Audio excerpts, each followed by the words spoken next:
大家好，我是 Roland。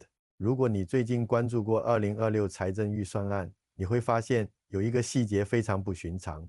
黄循财总理亲自宣布成立国家人工智能理事会，并担任主席，成员包括6位部长。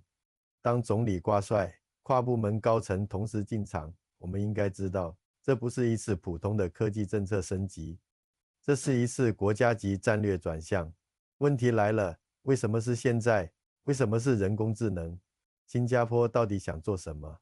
回顾过去10多年，新加坡一直在推进科技转型 ，Smart Nation、电子支付、智慧城市、企业数码化补贴，这是一个什么阶段？是推动创新的阶段。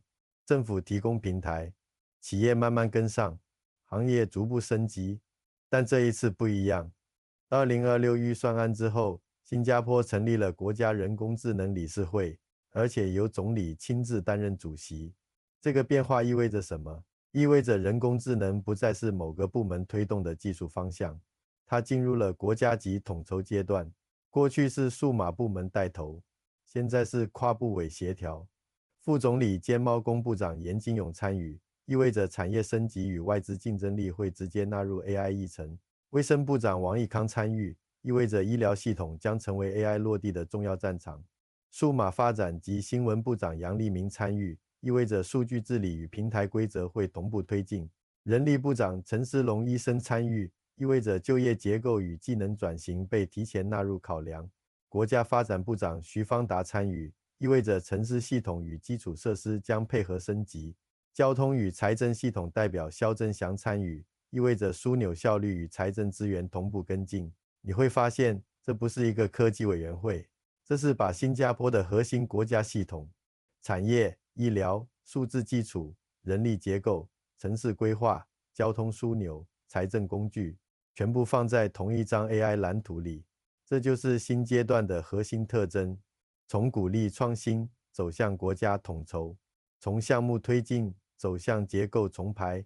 而且政府在预算案里说得很清楚，新加坡不追求全球最大的基础模型，我们的优势在于有效、负责任、可规模部署。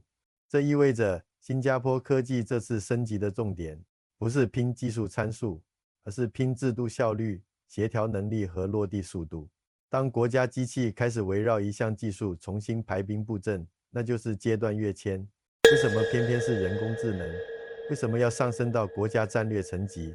答案其实藏在新加坡自身的结构性压力里。新加坡没有自然资源，人口正在老龄化，劳动力市场越来越紧张，企业面临成本上升与全球竞争加剧。如果继续用过去那一套增长模式，空间越来越小。这时候，人工智能就不是科技趋势，它变成了突破工具。所以在2026预算案里，政府不仅成立理事会，还同步启动了4个国家级 AI 任务：先进制造、连接与物流枢纽、金融、医疗。注意，这4个领域不是随便选的，它们正好对应新加坡的经济命脉。先进制造是新加坡工业升级的核心。如果 AI 可以优化生产线，预测设备维护，提升良率，它直接决定竞争力。连接与物流枢纽涉及港口与机场。新加坡的全球枢纽地位依赖效率。AI 自动化调度、智能货物流转、预测航运拥堵，这些都是未来关键。金融领域更明显，风险控制、反欺诈、合规自动化、客户服务智能化。金融中心的优势本质上是效率与信任，而医疗是最现实的压力来源。国家传染病中心已经开始用 AI 分析胸片筛查结合，雾兰医疗园急诊科引入 AI 辅助识别骨折。Health Hub 上线多语言 AI 助手，可以用英语、华语、马来语、泰米尔语回应健康问题。这不是实验室项目，这是公共系统级应用。而政府的目标是到2026年底，把影像 AI 能力扩展为全国级能力。这背后的逻辑很清楚，当人口老龄化加速，医疗需求上升， AI 可以提升效率，减少误诊，节省医生时间。但政府也清楚风险。卫生部长在公开场合提到过一个担忧：医生会不会过度依赖 AI？AI 信息太多，会不会反而增加焦虑？这说明什么？说明新加坡不是盲目追技术，而是在应用和监管之间找平衡。同时，政府在企业端也开始铺路 ，Enterprise Innovation Scheme 已经扩展，把 AI 相关支出纳入税收减免。2027与2028平税收年，每年上限5万新币。中小企业可以通过 PSG 获得更多数字化与 AI 解决方案补贴，还推出 Champions of AI 计划，支持企业进行全公司级转型，甚至在 One North 规划 AI Park， 扩大 Lorong AI 试点。这是一整套组合拳，从国家任务到行业落地，从医疗系统到制造工厂，从税收政策到实体园区，这已经不是趋势，这是国家战略执行。而国际排名也在强化这种判断。Salesforce 2025全球 AI 准备度指数，新加坡排名全球第2，仅次于美国。这意味着什么？意味着新加坡在监管能力、应用环境、制度协调方面已经具备规模化落地的条件。所以，人工智能被推上国家战略重点，不是因为它很火，而是因为它成为新加坡破解结构性限制的核心工具。说到这里，很多人会有一个疑问：新加坡这么小，凭什么在全球 AI 竞赛里有野心？美国有 OpenAI、Google， 中国有大模型、有算力、有市场规模，新加坡拼什么？答案其实已经写在预算案里。政府说得很清楚，我们不追求打造全球最大的基础模型。这句话信息量非常大，意思是新加坡根本不打算走技术军备竞赛那条路。他选择的是另一条路径，拼什么？拼落地速度，拼制度效率，拼可信监管，拼规模部署能力，这才是第3层逻辑。新加坡想做的不是 AI 强国，而是 AI 全球枢纽。什么意思？企业如果要测试一个医疗 AI 算法，可以在新加坡的公共医疗系统里真实部署。金融科技公司如果要测试 AI 风控模型，可以在稳定监管框架下快速落地。物流企业要测试自动化调度系统，港口和机场就是现成场景。这里不是实验室，这里是现实世界，而且是高度组织化、规则清晰的现实世界。这就是小国的优势。大国可能有更强的技术力量，但协调成本也更高。